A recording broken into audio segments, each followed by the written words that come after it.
ગુજરાતના મુખ્યમંત્રી ભૂપેન્દ્ર પટેલે સુરતના સરસાણા કન્વેન્શન સેન્ટરમાં રૂટ્સ, જેમ્સ અને જ્વેલરી મેન્યુફેક્ચરર્સ એક્ઝિબિશનનું ઉદ્ઘાટન કર્યું. સુરત જ્વેલરી મેન્યુફેક્ચરિંગ એસોસિએશન અને સુરત જ્વેલટેક ફાઉન્ડેશન દ્વારા આયોજિત આ 3 દિવસીય ઇવેન્ટમાં રત્ન અને જ્વેલરી ઉદ્યોગમાં ટ્રેન્ડ્સ અને નવીનતાઓનું પ્રદર્શન કરવામાં આવ્યું. ઉદ્ઘાટન સમારોહમાં વન અને પર્યાવરણ મંત્રી મુળુભાઈ બેરા, ગૃહ રાજ્યમંત્રી હર્ષ સંઘવી અને શિક્ષણ રાજ્યમંત્રી પ્રફુલ્લ પાનશેરિયા સહિતના અનેક મહાનુભાવો હાજર હતા. ઇવેન્ટમાં સુરત અને અન્ય શહેરોના 150થી વધુ મેન્યુફેક્ચરર્સે ભાગ લીધો, જેમાં 5000થી વધુ અનન્ય જ્વેલરી ડિઝાઇનનું પ્રદર્શન પણ કરવામાં આવ્યું.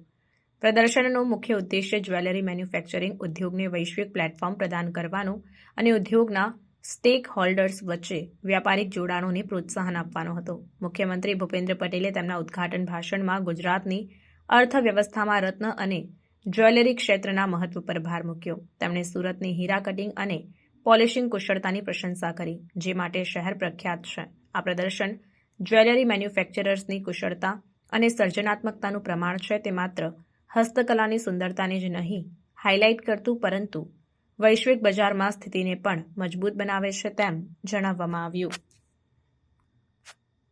રૂટ્સ પ્રદર્શનમાં ઉદ્યોગના વ્યવસાયિકો અને સામાન્ય જનતા બંનેને જોડવા માટે વિવિધ ઇવેન્ટ્સ અને પ્રવૃત્તિઓનો સમાવેશ કરવામાં આવ્યો.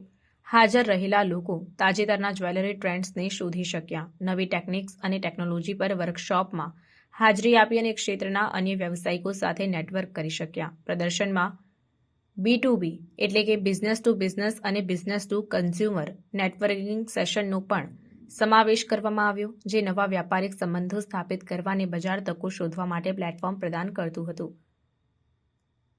મુખ્ય આકર્ષણોમાંથી એક લેબગ્રોન હીરાઓનું પ્રદર્શન હતું, જે તેમના નૈતિક અને પર્યાવરણીય લાભો માટે લોકપ્રિયતા મેળવી રહ્યા છે. પ્રદર્શનમાં જ્વેલરી મેન્યુફેક્ચરિંગ મશીનરી અને ટેકનિક્સમાં તાજેતરના પ્રગતિઓને પણ હાઇલાઇટ કરવામાં આવી હતી, જે ઉદ્યોગના ભવિષ્ય વિશેની ઝલક પ્રદાન કરે છે. ટકાઉ પ્રથાઓને પ્રોત્સાહન આપવા માટે અદ્ભુત જ્વેલરી પ્રદર્શન કરવા ઉપરાંત રૂટ્સ પ્રદર્શન ઉદ્યોગમાં ટકાઉ પ્રથાઓને પ્રોત્સાહન આપવાના બાબત પર પણ ધ્યાન કેન્દ્રિત કરવામાં આવ્યું અને એક્ઝિબિટર્સે ઇકો ફ્રેન્ડલી જ્વેલરી ડિઝાઇન રજૂ કરી અને તેમના ઉત્પાદન પ્રક્રિયાઓમાં ટકાઉપણાના મહત્વ પર ચર્ચા કરી. ટકાઉપણાને પ્રોત્સાહન આપવાના ગુજરાત સરકારના વ્યાપક લક્ષ્યો સાથે આ ભાર મૂકવામાં આવ્યો. રૂટ્સ પ્રદર્શનની સફળતા ગુજરાતમાં રત્ન અને જ્વેલરી ઉદ્યોગના વધતા મહત્વને દર્શાવે છે.